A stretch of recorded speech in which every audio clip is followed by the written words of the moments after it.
Fala galera do Literatura Algo Mais, Bruno Rebouças hoje para falar de um dos meus escritores favoritos, Mário Vargas Llosa.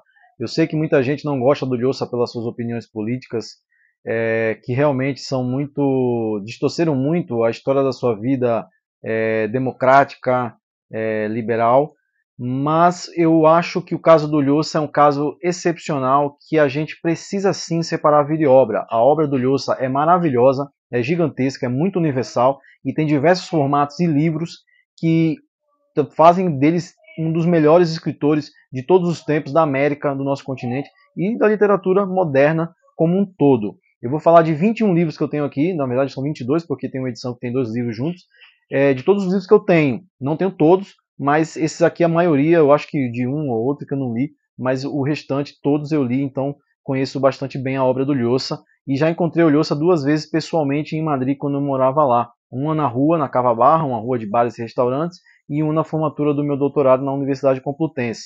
E vamos falar da Universidade Complutense depois, porque o Llosa fez doutorado lá e eu também, ou seja, a única coincidência que a gente tem na vida. Vamos começar pelos Chefes, que é um livro de contos de 1959, é o primeiro livro do Vargas Llosa, é um livro de contos, e aqui ele vai falar um pouco da... O Llosa sempre tem os aspectos pessoais biográficos nos livros dele, então aqui vai falar de jovens que vivem no Peru, da violência presente, marcante na vida de todo mundo, na América como um todo, né, porque nossos países passaram por diversas ditaduras e o Peru é um país que passou por muita turbulência política desde sempre. Então, o Peru, variavelmente, sempre está numa ditadura. E aqui ele vai tratar um pouco desse tema, que é um tema muito é um carro-chefe, geralmente, dos livros do Llosa, o contexto político, o contexto social do Peru nas suas obras. E aqui são 6 contos, é o primeiro livro dele. O segundo livro é um dos meus favoritos do Vargas Llosa, um dos meus favoritos da vida também, que é A Cidade e os Cachorros. Esse livro é de 1963.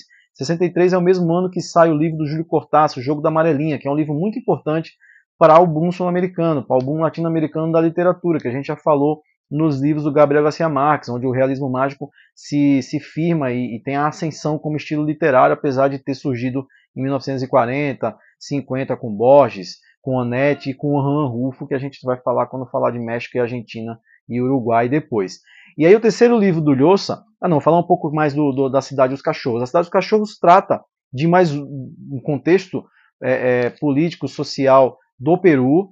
O Vargas Llosa foi estudante do Colégio Leôncio Prado. Leôncio Prado era um colégio cívico-militar e ele é o local onde acontece o livro A Cidade dos Cachorros. O Llosa teve essa experiência pessoal, então mais uma vez questões biográficas dele entrando nos seus romances. É um romance que começa com um tipo de linguagem experimental através de um diálogo que a gente não consegue se habituar muito bem, até que chega um ponto que a gente se localiza e o livro flui de uma maneira maravilhosa. É uma história fantástica que vai mostrar muito a questão militar, a questão do autoritarismo, a questão dos estudantes ali também já crescerem dentro de um ambiente de violência. A violência ela está sempre muito presente nos livros do Llosa, ou de uma forma muito sutil, ou de uma forma muito direta. E aqui ela acontece das duas maneiras. As ordens que os estudantes recebem, a questão da obrigatoriedade da disciplina, e acontece algum caso de um assassinato entre os treinamentos desses estudantes do colégio, e aí há uma série de investigações e polêmicas para saber quem matou.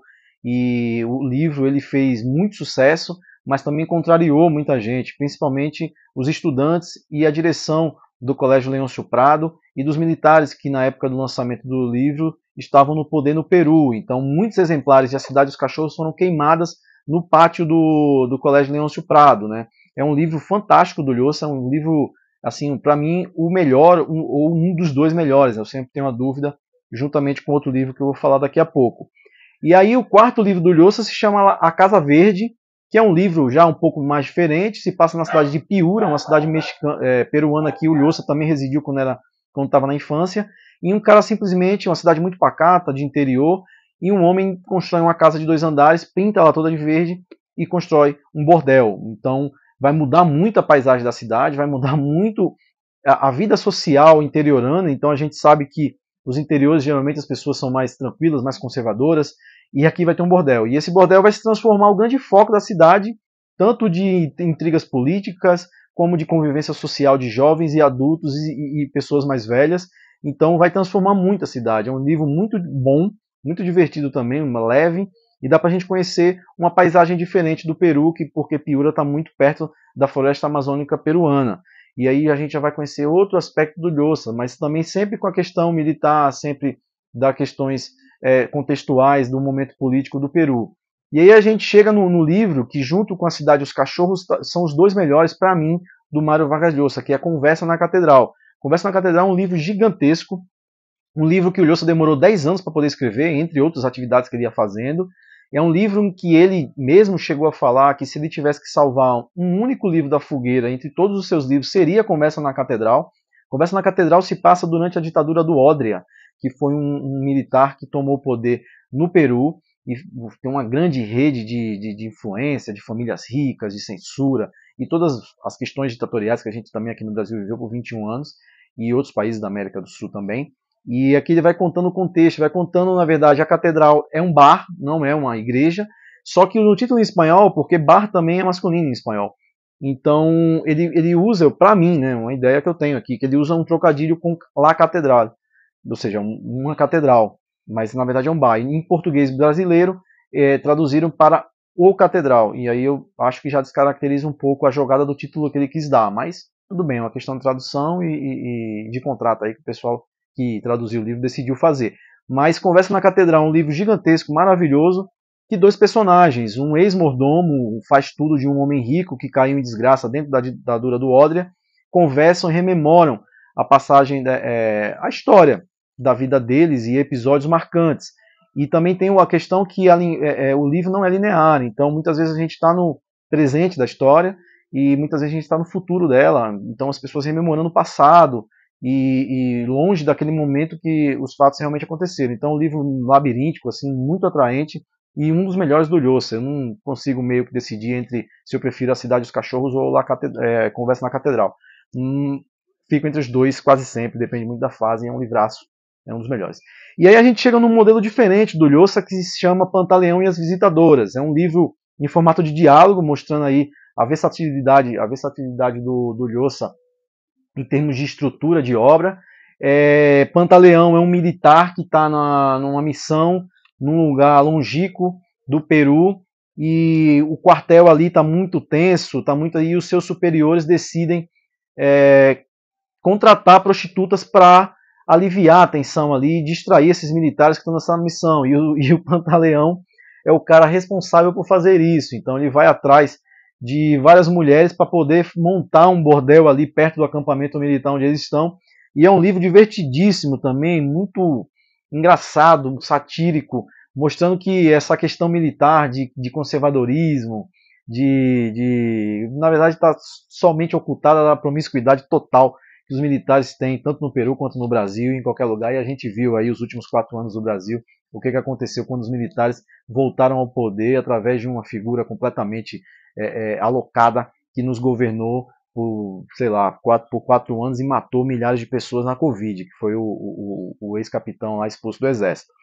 E aí a gente chega numa parte da obra do Lhosa que vai começar a entrar um pouco a questão do erotismo, a questão da sensualidade, a questão do amor, né? O Lhosa é um tema também que o Lhosa trata bastante, sempre também levando em consideração o contexto do Peru, da história, e aí que a gente chega num romance um pouco autobiográfico, porque tia Júlia e o escrivinhador seria o Lhosa, a tia Júlia é uma tia que ele teve de verdade, que foi a primeira esposa dele, uma tia distante que ele casou com ela. E ele vai contando muito aqui dessas descobertas do amor, né, de um jovem de 18 anos, apaixonado por uma mulher mais velha que já foi casada, a sua família sendo contra, obviamente, o casamento, porque ela, de certa forma, apesar de distante, era uma parente, e ele vai contando essas experiências, vai mostrando também, começando ali a escrever seus livros, as suas obras, e mostrando também o seu processo criativo. É um livro muito divertido, leve também, Tia Júlia e o Escrivinhador. E aí a gente chega num livro que eu acho fantástico, muito bom mesmo, que a gente no Brasil conhece, deveria conhecer mais, mas conhece a história, que é a Guerra de Canudos, a questão da fundação da Vila de Canudos por Antônio Conselheiro, e que o exército brasileiro destruiu, assassinou todo mundo que morava lá, em 3 campanhas, né? O exército super treinado, armado, precisou de 3 campanhas de mais de 12 mil homens para acabar com o vilarejo de maltrapilhos e ex-bandidos que estavam ali regenerados através da religiosidade, que achavam que iam implantar monarquia, várias fake news na época, que fizeram com que o governo destruísse completamente Canudos, que se chama Guerra do Fim do Mundo. O Lhosa veio ao Brasil, era muito amigo do Jorge Amado, e ele foi ao antigo vilarejo de Canudos, que hoje em dia é uma represa, conheceu o novo, que não é o mesmo fundado por Antônio Conselheiro. E aqui é o único livro do Lhosa que tem elementos do realismo mágico, né? O livro é de 1981, essa aqui é uma primeira edição, que eu comprei numa feira de antiguidades em Madrid, acho que não dá para ver. E é o único livro do Lhosa que tem elementos do realismo mágico. E é um livro que ele oferece a Euclides da Cunha, obviamente, porque tem muita... Os Sertões é a grande fonte do livro, e a Nélida Pinhon, que era uma escritora muito amiga dele. E aí a gente chega numa parte, voltando à parte política da obra do Lhosa, história de Maita. Maita é um revolucionário que já está ali presente com o grupo Sendero Luminoso, que é um grupo maoísta que tentou a revolução comunista no Peru durante os anos 70 e 80. O Maita é um trabalhador que se envolve com esse grupo e vai participar de uma ação de uma tomada de cidade. Então tem que explodir uma ponte, tem que tomar a rádio local. E a gente vai ver aqui a história desse cara que vai participar dessa revolução e depois vai cair completamente no esquecimento. E o Lhosa escreve esse livro em duas formas de narração. Ele narra como um personagem, o narrador onipresente, e depois como um narrador em primeira pessoa, porque o narrador da história encontra o Maita para contar para ele sobre o livro e tirar algumas dúvidas para escrever a história. Então é um livro que, de algum aspecto, também traz muito do contexto político, social e revolucionário do Peru nas suas ditaduras com seus grupos revolucionários. E aí a gente chega num livro que se chama, que é muito divertido também, muito bom, fininho, que é Quem Matou Palomino Moleiro. Então aqui o nome do livro já é um spoiler, tal qual Crônicas de uma Morte Anunciada do Gabriel Garcia Marques, na primeira frase diz que o principal personagem vai morrer. E o Palomino Moleiro vai morrer, então a gente já sabe. E aqui a história, na verdade, de quem matou o Palomino Moleiro. Então, dois policiais vão tentar descobrir, no meio de uma grande corrupção militar, nessa cidade que habita a história, e esses dois policiais que não são corruptos vão tentar desvendar um crime sob muita pressão militar para saber quem matou Palomino Moleiro e por quê. Aí tem um livro do Lhosa, muito importante também, que se chama O Falador.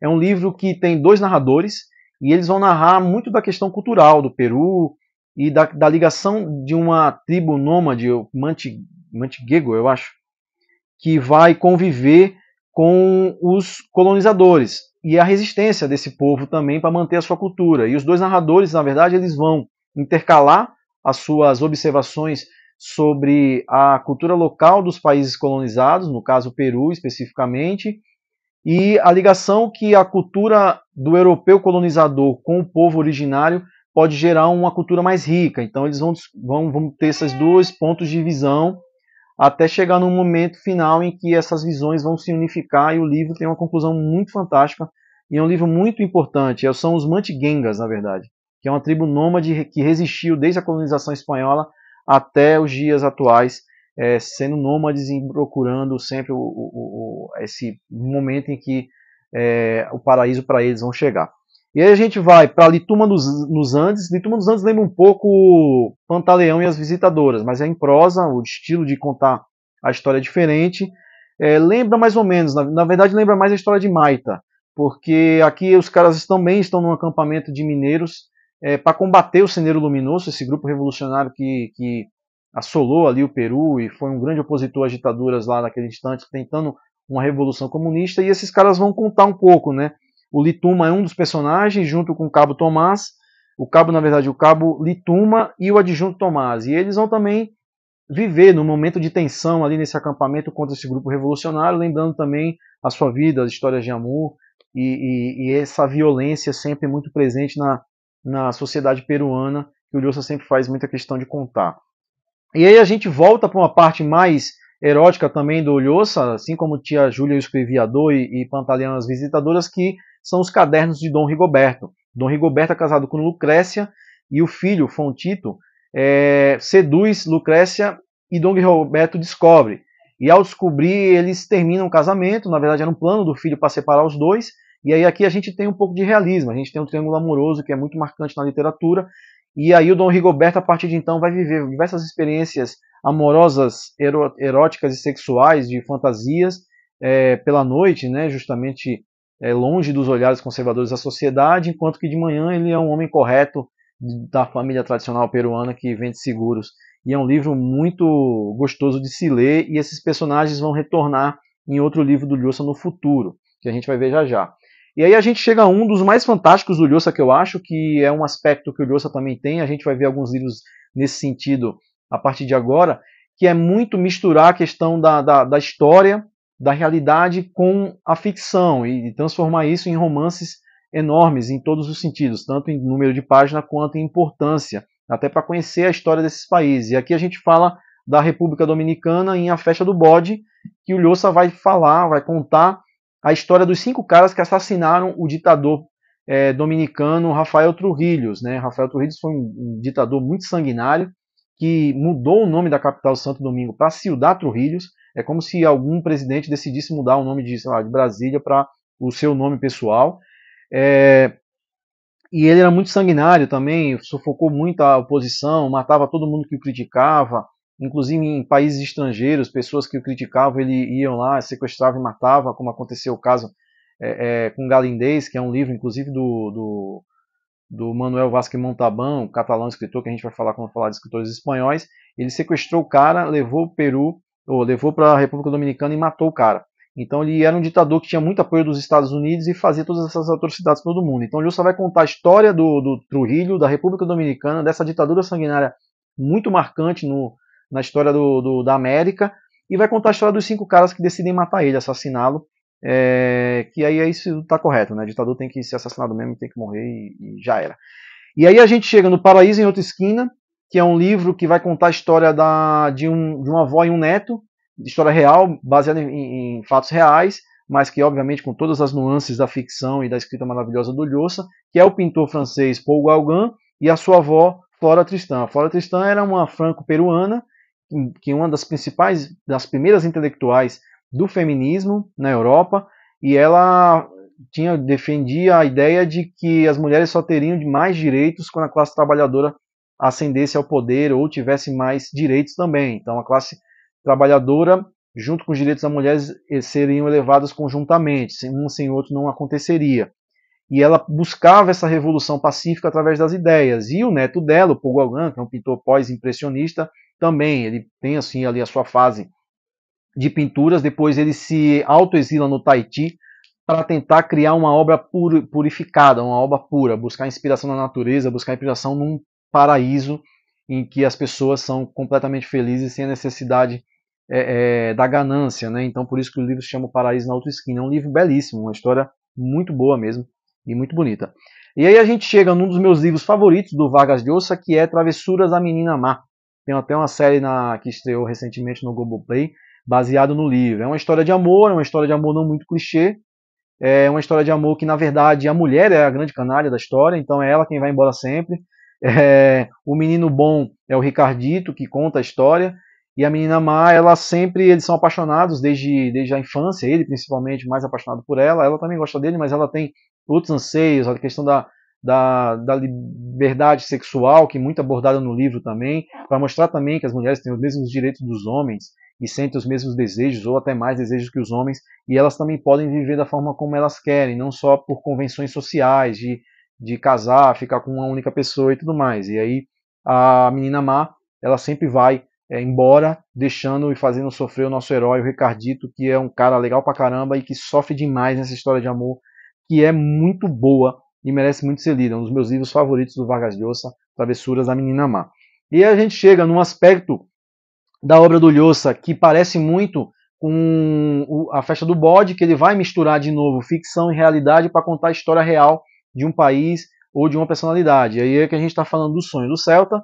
O Celta é o Roger Quasemont, que era um cara que denunciou o escravismo, a escravidão em diversos países da África, das colonizações, principalmente no Congo belga, de toda a mutilação e o assassinato e o extermínio de povos nativos, e vai denunciar também aqui na América do Sul, e vai fazer diversos relatórios. É uma pessoa muito bem vista, apesar de ser irlandês, na sociedade inglesa, e aí obviamente a Irlanda era colônia da Inglaterra, e já existiam movimentos de libertação da Irlanda, e o Casemont uma hora vai se conscientizar que, na verdade, um dos maiores colonizadores do mundo é o próprio país que concede todos esses direitos maravilhosos para ele. E ele vai começar a lutar pela causa irlandesa, pela independência da Irlanda. É um livro maravilhoso, esse livro é incrível para conhecer muito a história da Irlanda, a história do escravismo belga no Congo, para conhecer também a Inglaterra e todas as suas... que todo mundo esquece, a Inglaterra é um dos maiores colonizadores de todos os tempos. Então também tem essa limpeza na imagem da Inglaterra que foi feita durante a história, porque, claro, eles tinham uma narrativa, precisa ser contada também. E aí o Roger vai cometer um ato de traição pela coroa inglesa, considerado traição, e na verdade foi traição, porque ele vai tentar se aliar com inimigos da Inglaterra durante a Primeira Guerra Mundial para conseguir a liberdade da Irlanda. A intenção era boa, mas a execução foi ruim. E aí ele vai ser condenado à morte. E aí até lá a gente vai saber o que acontece com ele e vai saber qual é o desfecho. Então o Lhosa vai contando isso maravilhosamente bem num livro fantástico, O Sonho do Celta. E aí a gente chega no Herói Discreto. O Herói Discreto é a história de um cara que é o Felícito e o Ismael. O Ismael é um senhor de idade que vai ajudar o Felícito, porque o Felícito é um cara muito rico, está sendo chantageado para pagar a propina. Ele é um pequeno empresário de Piura. Piura, mais uma vez, aparece. Piura é a cidade onde o Lhosa viveu na infância. Né? Ele depois que os pais dele se separaram.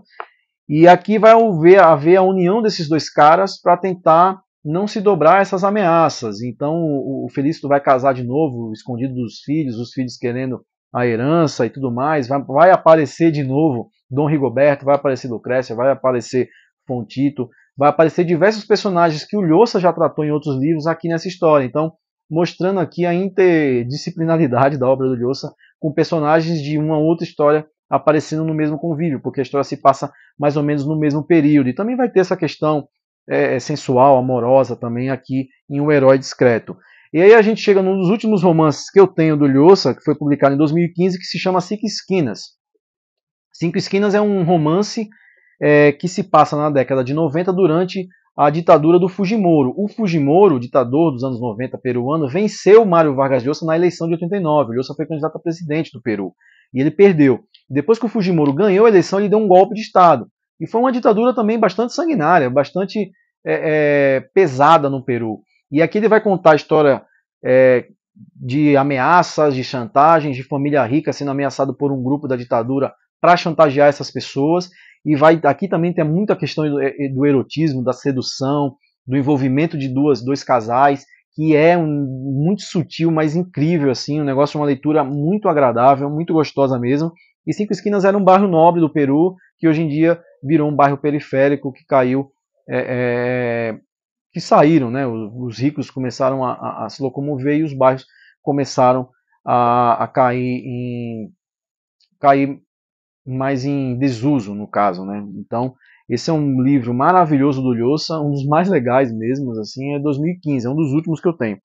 E aí a gente, para finalizar, vai entrar em dois livros de ensaio que eu tenho aqui. O Lhosa é um grande ensaísta, analisa muito bem as obras de outros escritores, tem um grande conhecimento cultural, literário, e ele é um grande escritor nesse sentido. Isso mostra também a universalidade da obra do Lhosa. E aí começar por um dos meus livros favoritos, que ele analisa, na verdade, né? Que ele analisa Os Miseráveis em A Tentação do Impossível. Ele vai analisar aspectos da obra do Victor Hugo em Os Miseráveis. Então é um livro muito bom, em que você, depois de ler Os Miseráveis, lendo esse livro, você compreende muitos aspectos da obra do Victor Hugo que você lendo sozinho ali você não consegue captar. E o Lhosa é um grande ensaísta e um grande conhecedor da obra do Victor Hugo, principalmente Os Miseráveis. E aí outro livro que é fantástico nesse sentido, que é um ensaio, que se chama A Viagem à Ficção, analisa o mundo do Juan Carlos Onetti. O Juan Carlos Onetti é um escritor uruguaio muito importante para o realismo mágico. Ele é um escritor entre os anos 40 e 50. Ele também cria uma cidade imaginária, que depois, óbvio, a mais famosa vai ser Macondo, mas ele já tinha uma cidade imaginária para onde habitava suas obras. Eu tenho conteúdo sobre ele no Instagram, e vale muito a pena conferir a obra do Onetti. É uma obra grande também, e um escritor maravilhoso, e que a gente vai tratar sobre ele quando falar de escritores paraguaios e uruguaios em outra oportunidade. Então é isso, pessoal. Esse foi o vídeo sobre o Mário Vargas Llosa, 22 livros. O Lhosa é um escritor que a obra tem que ser muito agraciada, tem que ser muito lida. porque é uma obra maravilhosa e gigantesca, com diversos ideias, com a defesa da justiça e da liberdade. As opiniões políticas do Lhosa têm que ser desconsideradas no caso, porque vale muito a pena conhecer essa obra gigante aqui, que eu mostrei alguns dos livros dele, não são todos que estão aqui, ele tem uma obra muito grande, ele foi Prêmio Nobel de 2010, ele foi Prêmio Cervantes em 94, é um escritor maravilhoso e que a gente deve sim desconsiderar as opiniões políticas a favor de ultradireitistas na Espanha, no Brasil, nos Estados Unidos, que ele deu recentemente, tá bom? E é isso, pessoal, um abraço para vocês.